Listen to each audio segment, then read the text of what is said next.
It's the final percent. The final percent. Yeah. All right, this is an incredible, amazing episode of the Final Percent podcast. As many of you know, when I speak, I talk about the catalyst and this person who I say I saw speak one time, and he reached into my heart, into my soul, and started striking a different chord that I didn't even know was resonating with me, because people were saying I'm this inspiring guy and I should be this motivational speaker, and I'm going, you are crazy, I don't want to do that. And I remember I got to see this incredible person speak, and I looked over at my wife and I said, maybe I could be a speaker. And she goes, really? And that person who brought out the miracle mentality, brought out the magic inside of me, was none other than Tim Storey, who has become an incredible friend and mentor of mine, and he is joining us today. Please welcome Tim. Thank you so much for joining me on this podcast. And we are real friends. And, you know, I always ask about your wife, Yep. your mother, your child. Yeah. And I'm so proud of you. I mean, you've been doing big things for a long time and educating people, but it seems like over the last 2 years, things just kind of went boom, boom, boom. You're taking it to a whole other level. I'm loving it. Oh, thank you so much. Yeah, it's been an interesting ride. And I remember, you know, our mutual friend, Coach Burt, who kind of got us in touch. And I just remember when he was saying, hey, do you want to come help run support on this tour? And I was saying, well, who's going to be on it? And he said, Tim Storey. And I'm going, what? You want me to be? I'm going to hang out with the person who even helped me get enough confidence. And it was just amazing, you know, getting to do that comeback tour with you, and the tips and the pointers that you were able to give me, and the embrace and just your friendship and hearing your stories. And I remember, you know, watching a true master speak was incredible, because I think a lot of people think that great speakers just get up there and they quote unquote wing it. And one of the things that just really set you apart when I was going, oh, he's obviously very charismatic and he's this, was the amount of research and work and caring and compassion you put into every single word that you were saying from stage. And I remember watching you work and you bring out the magic in other people like you had done for me. And I just remember going, wow, that's what it looks like. That's what that level looks like. And it's just, you've been such an inspiration for me for so long. And I count it as such a blessing being able to call you friend. Well, thank you for that. I think that, you know, many times people talk about, if you want to influence people, just keep coming up with content, put out content. And that's not really how I see it. I see it as put out quality, put out quality. And because of being around the entertainment industry for the last, let's see, probably 35 years at a very strong level, if you see someone that is known as somebody that's amazing, like a Martin Scorsese, or Steven Spielberg, they're not just putting out content. The types of films that they're making are well thought out. Yes. They're well written. The cinematography is at a next level. And so that's how I've always approached speaking from day one. I was never winging it. As you said, I was never just putting out content. Speaking is more than charisma or non-charisma. It's more than being clever. Yes. I think today's speaker, a lot of them are just clever, but they're not Martin Scorsese. No. You want to be Martin Scorsese when you get up and speak. And that was, I remember talking with you in Nashville, and you were talking about how much you still study words and impact and the thoughts that you put behind the content and the execution. And it was really eye-opening for me, because I, at that moment, yes, I wanted to be a speaker, but I didn't realize what it actually took to be a speaker, how much energy and effort that you put into it. And it was really fun to, realize that there's this whole other side to speaking. And I think a lot of people look at speaking as quote unquote a performance instead of an impact moment. Like what I tell people is, if you're a speaker, you want to be the architect of moments. You want to put people into an environment to where they can finally make a decision or take an action to go to that next level. And boy, watching you do that, and it's interesting because it's not just the conversations on stage. It was those conversations where I watched you breathe life into people when it was just one-on-one. And we were speaking in, I think it was in Phoenix. And one of the big things that when I was going, okay, that was incredible. We were all standing in a circle, and there was someone who kind of walked up, and they were on the outside kind of trying to hear what we were saying. And where most people were trying to, corner Tim's Storey so they can get some photo op time or some conversation time or glean something, you noticed this person who was kind of in the back. You opened up the circle and you said, "Hey, you come in here and you stand with us."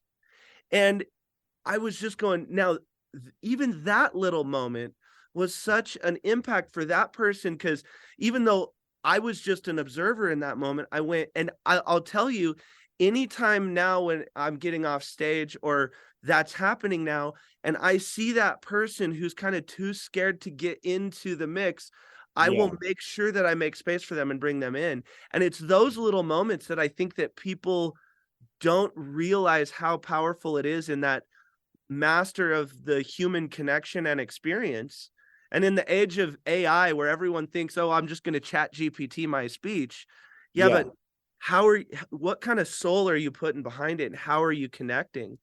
And well, I want to say this. Thank you for the observation, but it shows another reason why you are doing so well in all the spaces that you're in. Because I think that since you were a kid, you always found your way to excellence in whatever you decided to do.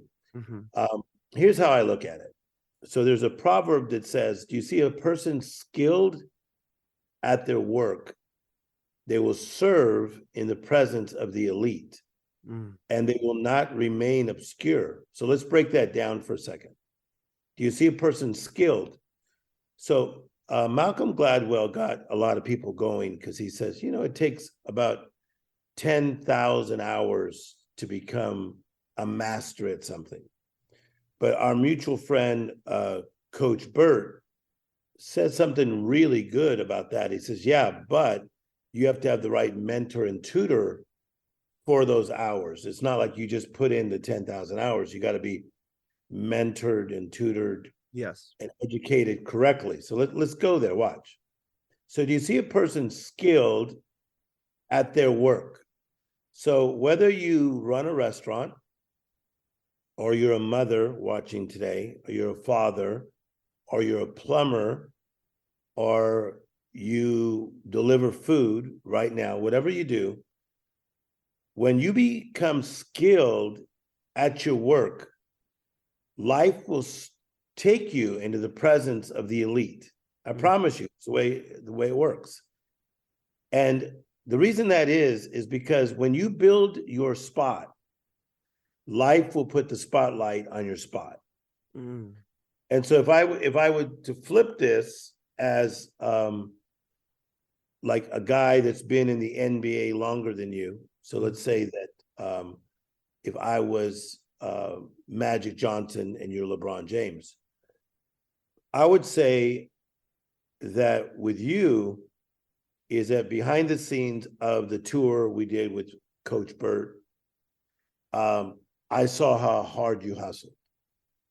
I saw that you were moving, you were running, you were making things happen. It just meant a lot to me of how proud of you that your mother was, and that's why I bring that up all the time.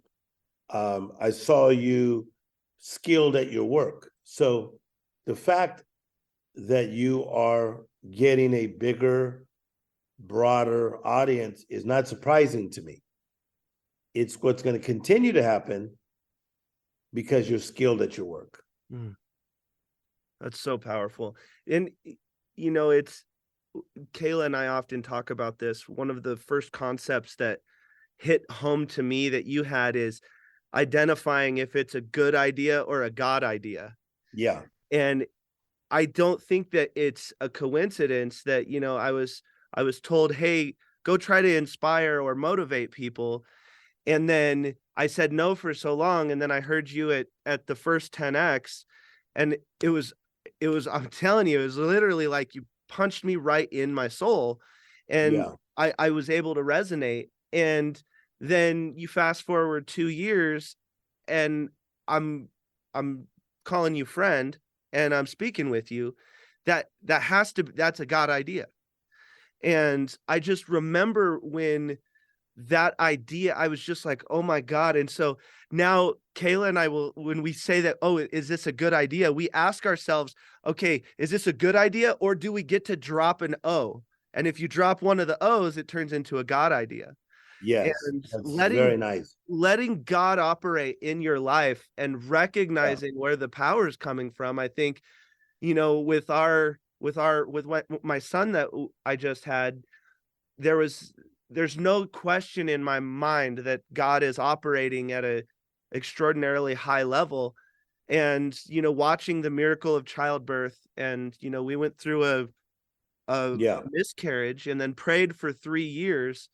And when Conrad finally arrived, it was almost like everything started making sense, and everything happened right the way it needed to at the time it needed to. And it certainly was. I love the saying, if you want to hear God laugh, tell him your plans. Yeah. I certainly made God laugh a lot because I was like, come on, hurry up. I think one of the things that would be, because there's so many people I think are trying to become a speaker nowadays. A lot of people are saying, hey, how can I get on stage? I want to be a speaker. I want to this, you know, someone who is so revered and at a moment's notice, I mean, you can really change the entire trajectory of an event. I've seen you do it.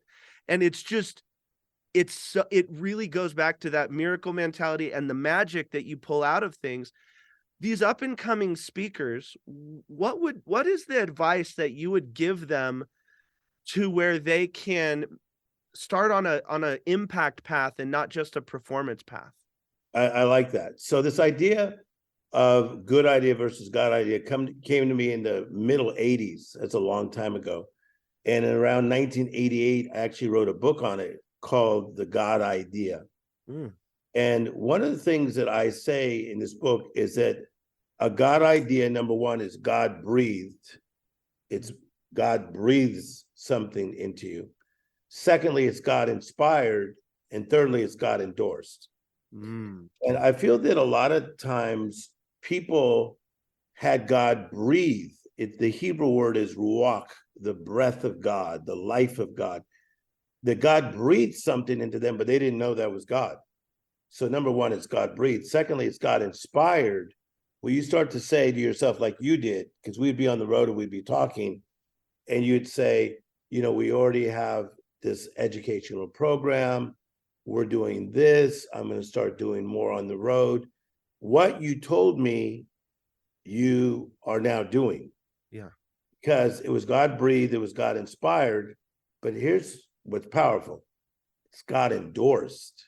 It's God endorsed. So what a lot of people look for is sponsors. So if you do an event and if you can get Target, Coca-Cola, let's say Mercedes-Benz to sponsor it, it's a big deal.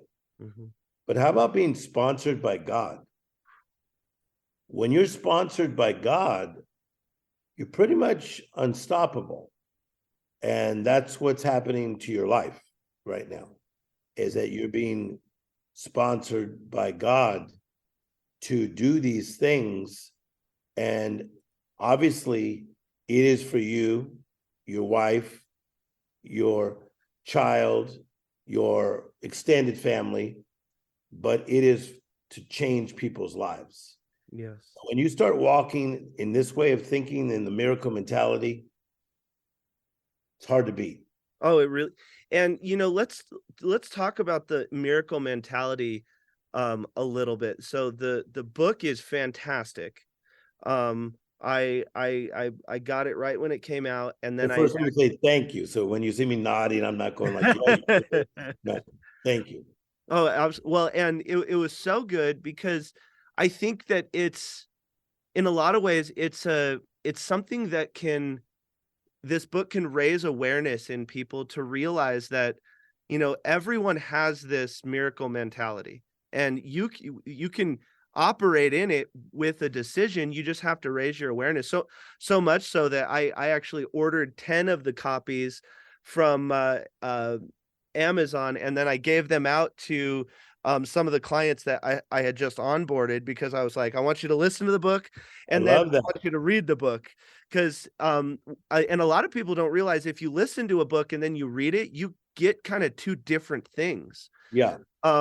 But can you give us kind of your process of, like, where did the miracle mentality come from? And when you were writing the book, what did that whole process look like? Number one, thanks for having the people that you're mentoring read the book and listen to the book. With me, I'm interesting. I don't look around for a lot of people's ideas. So the fact that other people had maybe talked about mentality or mindset, I didn't see that and then take a few of this guy's ideas or this lady's ideas. I'm very much a writer who creates my own stuff. Mhm. I was listening to the Beatles this morning because I know you love music and you perform music. Oh, yeah. And so much of what John Lennon came up with and Paul McCartney came up with, as you see in different documentaries, was so original, so much their own, and even really strange songs like We All Live in a Yellow Submarine. Just really interesting thinking and very original. Yep. So watch where I'm going with this. The miracle mentality came when I was speaking in South Africa, in Soweto, to some little kids. And I asked the person who was running this orphanage, what are their ages, this group? Oh, this group is 5 to 8. And then you're going to speak to the 8 to 12. Only 5 to 8. And there was a lot of kids at this orphanage in South Africa. So as I'm motivating these kids and getting them all excited, I said, who do some of you want to be when you get older? Or what do you want to be? Who do you want to be like? Or what do you want to be? And one little girl said, I'm going to be like Beyonce. Okay. So I found out later she was only 6. And then a little boy said, I want to be like LeBron James. You got to remember, these kids were living in a hut. And then this little 5-year-old girl says, I'm a queen. And I thought, oh my gosh, they're living in a hut and they have a miracle mentality. A miracle is something extraordinary, uncommon, not normal, not natural. How can they have a miracle mentality and they're living in a hut? Because I believe that even while we were in our mother's womb, that God had already breathed our destiny into us, and that we are formed with the miracle mentality. Mm. The miracle mentality is taken from us. It's not given to you. Oh, You can add to it. You can grow it. You could evolve. You could educate it. You do it. I do it. I did it today. yeah. But it is innate. So what those kids were saying by thinking such big things was out of their innocence of who they are. Mm. So the Miracle Mentality book is about aligning yourself with the innocence of who you were created to be. Oh, that's so good. Yeah, it's a very powerful book, and it's one of those books, you know, I put it right up there. Another one of our mutual friends, Sharon Lecter, she has a book called Outwitting the Devil, which I just absolutely love this book. And I mean, amazing. every so often there's these books that get written that are kind of one of those, like, you like, I call them January books. Like, everyone has like their New Year's resolution, but I think there's like a few books that, like, everyone should read every January. So it's not like, oh, I have the information and now I can just read another book. It's like a refresher course. And I think you're hitting the nail on the head, because you're right. We are getting the miracle mentality taken from us. It's not given to us. And that's why, like, it's this awareness, like, making you remember your miracle mentality and be aware that, like, your future's inside of you, not ahead of you. You really have to understand who you actually are, and how you were created, and then just go own it.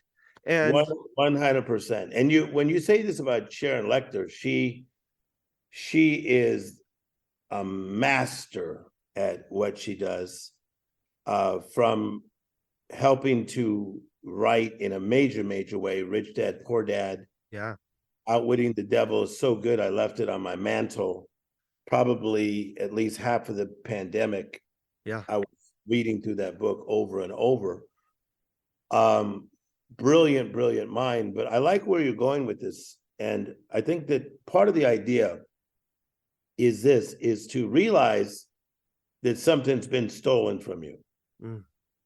You have to start realizing that you're missing something. It's like most people, when they misplace the iPhone, Yeah. okay, they won't step maybe a few yards away and realize, ooh, left my phone at the counter. Yeah.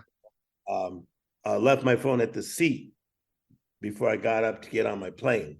Yeah. We're looking for it all the time, right? Yeah. But somebody that's watching right now, you've been pickpocketed. Somebody stole your miracle mentality. They stole your innocence to dream and to think different, better, more magical. And so what I do to myself on a daily basis is I trigger myself back into the innocence of my miracle mentality. Mm. I trigger myself through music, because I love Motown, because as a kid in the inner city, we listened to people like Stevie Wonder, Smokey Robinson, Marvin Gaye. So I trigger myself through that music. I trigger myself through praise and worship. I trigger myself through movies that I grew up on that I used to like. So very important to trigger yourself to get yourself back into alignment to who you really are. So with you liking Motown so much, and obviously Motown is, it's one of my very favorite music genres, and it in so many ways, you know, laid the foundation for what American music is. But then you end up becoming friends and coaching basically the heartbeat, because I mean, we've got Berry Gordy's the brain of it, but the heartbeat was Smokey Robinson.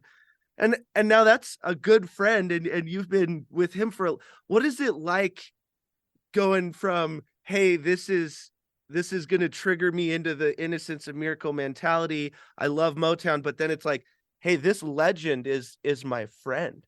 What is that like? I think that it's surreal. that one can have a life where you start off and you look like you're just going to live what I call almost life. And I remember when, let's start with Stevie Wonder, because that's been my friend for 25 years. He got an award, and he called himself and he said, I want you to sit next to me because you understand the price I paid to get this award. It's the Stevie Wonder. And to be with him as much as I am and to dialogue with him. And I mean, could you imagine just sitting on a piano bench and it's you and Stevie Wonder, and there's usually like an attendant or his bodyguard, who they're all my friends, are usually around.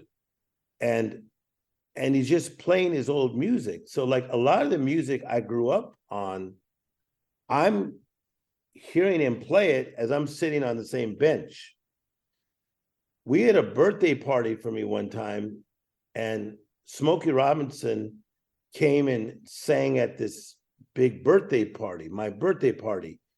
When I got my doctorate degree and we did this big party, Smokey came and spoke at my event. And Barry Gordy, the creator of it, is a real friend, a real brother. The vice president, Suzanne DePass, is like my sister for the last 27 years. So I think it's surreal, but in the context I put it in is a scripture that says, for God is able to do exceedingly abundantly above all that you ask or think. That's the context I put it in. For God is able. I could not have ever pulled this off. That's why you see how laid back I always am. Yeah. I'm a working machine. I'm running a lot of companies. Yeah. We're up to a lot of things at work. But I'm very laid back in many ways because I know that God is able to do exceedingly abundantly above all. Yeah. One of my very favorite songs when I was in Chicago, and this is just another thing that, you know, I have to attribute to God. One of my very favorite singers is Smokey Norfolk. Yes. And I mean, he's just unbelievable. And so I was doing an event in Chicago and I was going, oh, his church is here. And then I realized, oh, well, he's not actually at the church.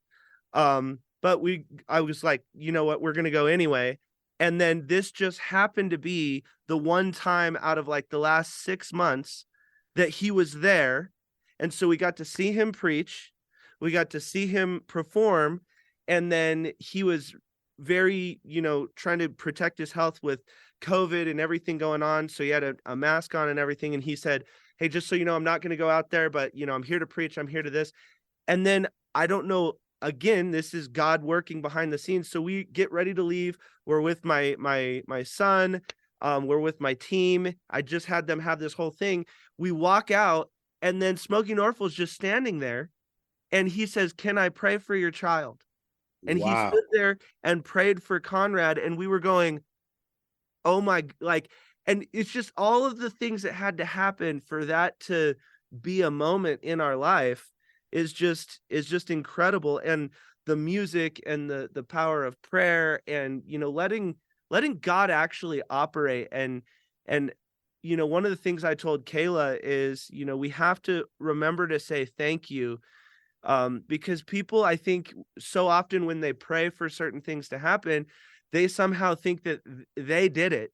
And they pray to God for something to happen and then they forget to say thank you. And I just tell Kayla all the time, it's like, every time I see Conrad, I say thank you. Every time I see Kayla as my wife, I say thank you. My health, I say thank you. And it's these moments where we were talking about really doubling down on our podcast and my assistant Owen was saying, well, who do you think the biggest person is that, you know, is the catalyst for this? I'm like, well, Tim Storey is in like my speech. If no one knows who I am and I'm doing my speech to help people know who I am, you cannot know who I am without knowing who Tim is, because he literally was the catalyst in my brain and my heart and drew out that miracle mentality. And he says, okay, well, let's see if he'll get on a podcast. And I was like, that's a great idea.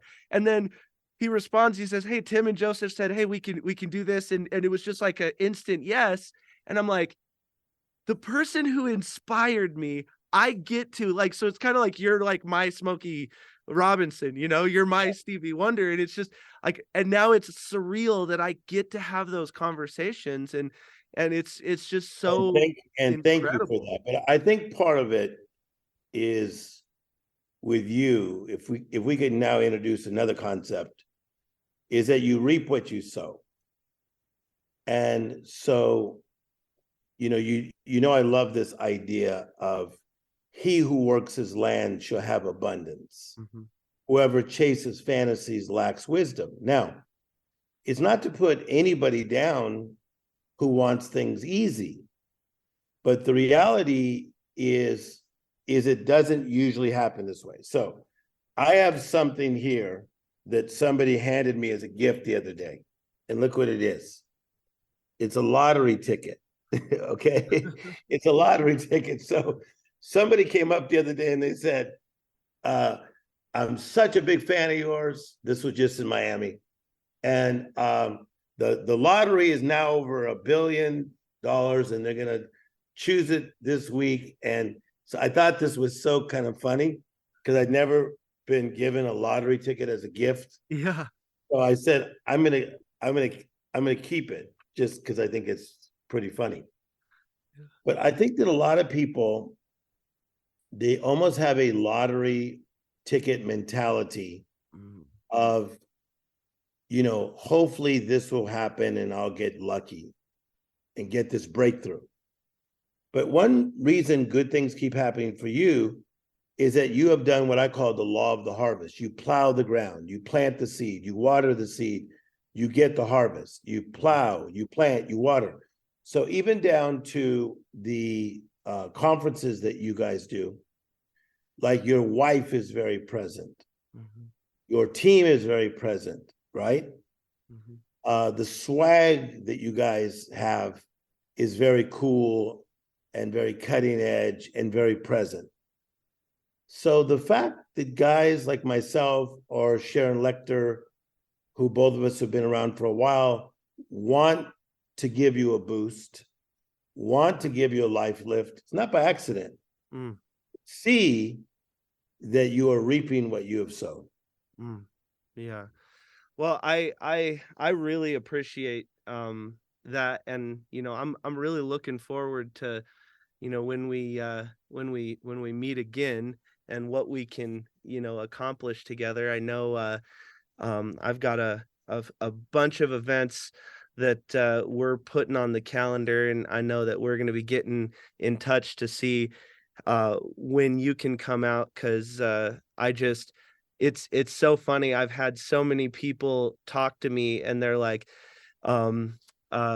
recently, it was a girl, man, I can't remember her name, but she went to your church out in California, because she said you kept talking about Tim Storey, and you kept, and I one of my friends said that, oh, Tim Storey is in town and he's going to be speaking, and they went, and she goes, Greg, you weren't kidding. He's incredible. And I was like, I know. And so it's just it goes back to what Sharon talks about a lot, the power of association and lifting one another up. And like I said, you can't tell the Greg Kimball story without telling the Tim Storey story, and knowing who you are. And I'm going to be forever grateful for you coming into my life. And but that means, Greg, that means so much to me, because when I think of myself in seminary, studying as much as I was studying and praying and really being very disciplined in my lifestyle, to think that later on that I would affect someone like you to a certain degree, because you've had other mentors, of course, and other people, but to even play some role is such a big deal to me. So thank you for saying that. And I'm loving your message, your style. I think on stage you're becoming pretty unbeatable. Oh, thank you.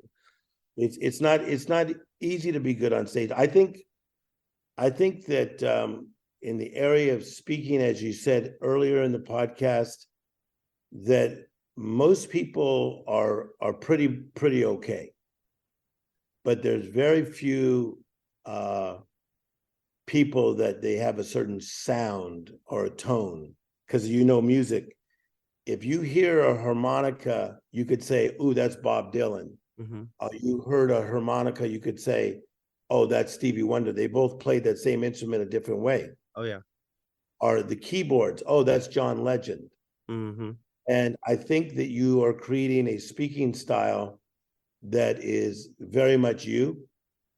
And you're so young, the road is wide open for you. So go get them and keep lifting up the world. Awesome. Well, thank you so much. And what I know that just to point people to, understand a little bit more about what you've got going on, what's the best way to kind of come back and find out more about what Tim is doing? Because you do have your hand in a lot of things. I know we've got, you actually help people become coaches. I know you have that series out. You've got World Shakers. Like, what's the best way to have people come know more about what Tim Storey is up to? Thank you for that. So we have a updated website done by a guy named Derek, who's my buddy, who's phenomenal. Awesome. So timstorey.com. So, Storey for me is STOREY. So timstorey.com, and you'll find all these different lanes that we're in. So timstorey.com. Thank you very much. Absolutely. Well, Tim, thank you so much. I appreciate you beyond all measure. And I'm just excited to, be in this space and call you a friend. And, thanks for breathing so much life into the world and into people. And it's truly a blessing to call you a friend. And thank you for what you do in this space. What a privilege. Thank you very much. It's the fire.